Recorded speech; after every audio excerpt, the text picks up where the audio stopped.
Cannes. Most people think film festival, red carpet, celebrities. And yes, all of that is absolutely true.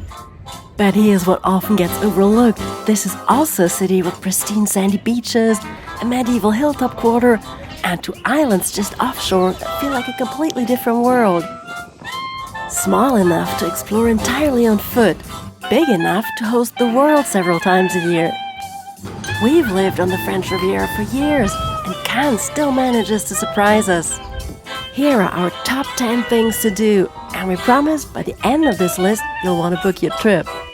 Before we dive in, a quick overview of where we're headed today, and notice how close everything is to everything else. That's the beauty of Cannes, it's all right there. So where do we start our tour of Cannes? At La Croisette, where else? This palm and pine-lined promenade stretches along the entire seafront of central Cannes and is very much the beating heart of the city. See and be seen is absolutely the name of the game here. But honestly, it's also just a joy to walk. The blue Mediterranean and the beach on one side, a parade of legendary luxury hotels on the other. The Carlton leading the charge, of course, but plenty of others giving it a good run for its money. And where there are luxury hotels, luxury boutiques are never far behind. At the western end of the Croisette, where the Palais des Festivals stands, the big trade fairs and congresses, especially in spring, tend to spill right out onto the beach, with giant marquees for parties and deal-making. In July and August, though, the Croisette belongs entirely to the summer crowd. Private beach clubs line up one after another here. Though I'll be honest, the restaurant rooftops do block the view of the actual beach a little. If you prefer your Croisette a little quieter, autumn and winter are your seasons. Most of the beach restaurants stay open year-round, and you'll practically have the sand to yourself. For people watching on the Croisette, which we are very much in favor of, the Armani Cafe is our spot of choice. The coffee is excellent, the setting is worth a pause all on its own. And if you're into car spotting, trust us, this is also very much a thing on the Croisette. Number 2 on our list takes us to where it all began, Le Suquet, Cannes' oldest neighborhood, dating all the way back to Roman times. We love coming up here because you get the best view of the entire city, and of course of the old port sitting right below.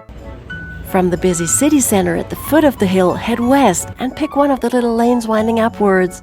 And don't give up when you spot all those restaurants lining the way. Keep going. The climb is absolutely worth it. The view alone makes up for every step. And if walking uphill really isn't your thing, there's actually another option we'll be telling you about a little later. From up here you can see not just the Croisette and the harbor with its ongoing construction work, but further out those 2 islands just off the coast of Cannes. You'll be getting a lot closer to those very shortly. The Cannes sign is a popular selfie spot, no judgment. For culture lovers, the Musée des Explorations du Monde is right up here. And from the wall along the church square, there's another beautiful view inland and westward, all the way towards the 𝘃𝗶𝗱𝗲 Mountains. We find a free bench, sit down, and just let it all sink in for a moment. Then it's back downhill, through a little park, down to the harbor. Take your time here too. The mix of little fishing boats and enormous super yachts bobbing side by side is quite something. And there are 1 or 2 rather nice spots to take it all in here as well. Oh, and one more thing about Le Suquet. At night, the church and castle are lit up beautifully, turning the whole hilltop into a glittering beacon visible from the sea. Romantics, take note. Just a short boat ride from Cannes and a completely different world. Number 3 takes us out to sea, to one of the 2 islands just off the coast of Cannes. But first, tickets. You can usually book online, but we're going old school today and buying on the spot. One tip, the queue can get long, so build in some extra time. Missing your boat would be a shame. Both islands, Sainte-Marguerite and Saint-Honorat, are served by ferry once an hour, all year round. Today we've chosen Saint-Honorat, the smaller of the 2. But as we head out, Sainte-Marguerite comes into view first, and that fort you can see? That's Fort Royal, where the man in the Iron Mask was supposedly held prisoner for 11 years. His cell is still open to visitors today. His identity? Still unknown. Pick your favorite theory. And just behind Sainte-Marguerite, there's Saint-Honorat, The crossing from the mainland takes about 20 minutes. It's windier than usual on our filming day, but nothing we can handle. Everyone off, and just like that, we're on the island. What's wonderful is that it never gets overwhelmingly crowded here. The ferry capacity takes care of that naturally. And the moment you step off the boat, something shifts. All the noise, all the bustle of the coast, gone. Saint-Honorat is even quieter than Sainte-Marguerite, and there's a very good reason for that. The island belongs to the monks. A monastery has been here since 410 AD. On the way to the monastery on the other side of the island, you pass the monks' vineyards. Yep, the cliché is real.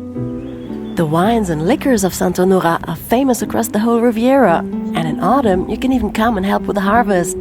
Today though, the grapes are still tiny. You can easily make a full day of it here if you want to swim in the most crystal clear water. There are secluded little coves all around the island. Half a day is enough if you want to walk the whole island and see everything. The absolute highlight of Saint-Honorat is the Tour Monastère, where the monks lived for a while during the Middle Ages. The tower was closed for nearly 7 years for complete renovation, and from the beginning of July this year, it's finally open again. The views from the top over the whole island, the monastery, and back to the coast are simply fantastic. We were 10 days too early, so we could show you our photos next time. Also well worth exploring, part of the monastery itself, with its beautiful bell tower. Walk through the arcaded gallery all the way to the church. I could honestly film here forever. We just peek into the church briefly. We don't want to disturb anyone. At the monastery entrance, there's now a little kiosk with snacks and drinks. Very handy. And right next door, the monks sell their wines and liquors in a small boutique. We may or may not have stocked up. On the other side of the island, not far from where the ferry docks, there's a little harbor. That's where we've set up our picnic. The view from here goes across to Sainte-Marguerite, and in summer, the channel between the two islands fills up with boats, because it's such a sheltered and beautiful spot to anchor. We could stay here forever, but the ferry's calling, and we still have a lot to show you. Back on dry land, and straight to number 4. Marché Forville is the heart of Cannes locals, not the glamorous Cannes of the Croisette, but the Cannes that actually eats. Old-timers still call it the belly of Cannes. The market opens at 7 a.m. and the best stuff is often gone by 10. Fresh fish straight off the boats, Provençal produce including zucchini flowers, fleurs de courgette, cheese, regular flowers, fruit and local snacks. And right there alongside you, the chefs from Cannes' best restaurants doing their weekly shop. The market hall is also currently under renovation. The ochre red building is over 90 years old and well overdue for a refresh. One of the vendors we spoke to tells us the first section will reopen by the end of the year, with a new look and apparently a rooftop garden. We'll believe it when we see it, but we're very much looking forward to it. From the market straight to the beach, because number 5 is all about sand. And this surprises a lot of people coming from Nice. Cannes has real sand. Fine golden sand, not the pebble beaches you find further east along the Riviera. Public beaches run all along Cannes' long coastline, completely free and very accessible. The biggest one is right next to the Palais des Festivals, at the very start of the Croisette. If you want a little more comfort, you can rent a sunbed at one of the private beach clubs. Lounger, parasol, waiter service, the works. And if you happen to be in Cannes during the film festival, the beaches are still public, whatever the paparazzi might have you believe. Less well known is the long, narrow stretch of beach west of the old harbor. Here you can walk for kilometers along the newly renovated promenade, all the way to the neighborhood of La Boca, always right alongside the beach. After a long while, you'll reach the red rocks, the Plage des Rochers de La Boca. That one is our insider tip for you.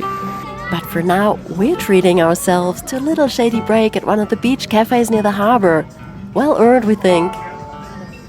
We're halfway through our Cannes list, and if you're already dreaming about your trip to the French Riviera, this is the perfect moment to mention our complete travel guide. It's a downloadable PDF packed with our favorite towns, beaches, restaurants, viewpoints, and hidden gems, with direct links to our videos and Google Map locations, so you can easily plan your own trip. Just scan the QR code to find out more. And we're back. On to number 6. Cannes equals film festival equals Palais des Festivals. You'll walk past it no matter what. It sits right in the middle of the city and it's hard to miss. Locals have affectionately nicknamed it the bunker. We'll let you form your own opinion. Especially in spring and early summer, like now, the Palais hosts one trade fair after another alongside the film festival, which means there's pretty much always something being built or dismantled outside. Free access to the famous red carpet steps is therefore not always guaranteed, so don't count on it. Since 1981, film stars have been parading up those steps every May. And for almost as long, famous actors have been immortalizing themselves with handprints on the pavement around the building. Worth a look and a photo. If you want to see inside, guided tours of the Palais run weekly in summer, in English too. Definitely book ahead. And if all that culture has given you a shopping urge, number 7 is for you. Just a few steps back from the seafront, you'll find Cannes' main shopping street, Rue d'Antibes, running parallel to the Croisette, a few blocks inland. Looking for a sun hat, summer dress, or a new bathing suit? This is your street. You'll find all the usual international brands here. The smaller, more individual boutiques are tucked into the side streets branching off left and right. Those are well worth the wander too. All of it much more accessible than the grand hotel facades of the Croisette. And it's not just clothes. The Rue d'Antibes also has delis and food shops for edible souvenirs, and plenty of little finds to bring home. One street further from the sea, the Rue Hoche is lined with cafes and restaurants one after another. So if hunger strikes, you know where to go. And speaking of restaurants, the most beautiful restaurant strip in Cannes is probably the Rue Félix-Faure, right across from the harbor. Worth a stroll, even if you're not eating. Another insider tip, the cheapest espresso in town, and a genuinely Italian one at that, is at Lolo Café, just around the corner. €1. You're welcome. Number 8 is for anyone whose feet are starting to send quiet distress signals. 2 options for seeing the best of the city without taking a single step. First, the Petit Train, winding through the city center on 2 different routes, or a combination of both. If you want to get up to the Suquet viewpoint without the climb, choose the Suquet route. The departure point for all is the Gare Maritime, right next to the Palais des Festivals. Second option, the 𝘃𝗵𝗶𝗀 bus, a double-decker with an open top, which means convertible views over mostly the Croisette and the seafront. Hop on at the 𝘃𝗶𝗱𝗲 stop. Tickets are just €1.80, paid directly to the driver. And once you've found your way around the city, number 9 is all about timing your visit right. There's always something going on in Cannes, but here are our favorite events. First up, and completely free for everyone, the Fireworks Festival, every summer in July and August. 3 evenings in July, 3 in August, always from 10 p.m. Spectacular displays fired over the Bay of Cannes that are absolutely not to be missed. Get there early, find your spot on the sand, and enjoy. Also in summer, les plages électroniques. International DJs playing top hits while you cool your feet in the sand or the sea. Not a bad combination. In spring, 𝘃𝗶𝗀𝗲 brings the world's best TV series to the big screen. A film festival, but make it binge-worthy. And throughout the year, concerts, theater and ballet at the Palais des Festivals fill the calendar. Just check the program, there's almost always something worth catching. And for number 10, we're going up, because the very best view in Cannes comes with a drink in hand. If you followed all our tips today, you've absolutely earned your apéro. The Hotel Canopy, right at the harbor where the ferries to the islands depart, has a rooftop terrace that gets us every single time. Whether you're looking out over the rooftops of the city or straight ahead over the sea, you simply can't get enough of it, especially at sunset. A cocktail for Anja, a cocktail for me. We've earned it too, haven't we? One last insider tip while we enjoy the view. The JW Marriott on the Croisette has very recently opened its own rooftop restaurant. Go and test it for us and let us know what you think in the comments. And with that, our top 10 Cannes is complete. 10 things, one beautiful city. We hope we've convinced you. Thanks for spending the day with us. If you have a question or want to share your own Cannes experience, we'd love to hear from you in the comments. See you next time, à bientôt!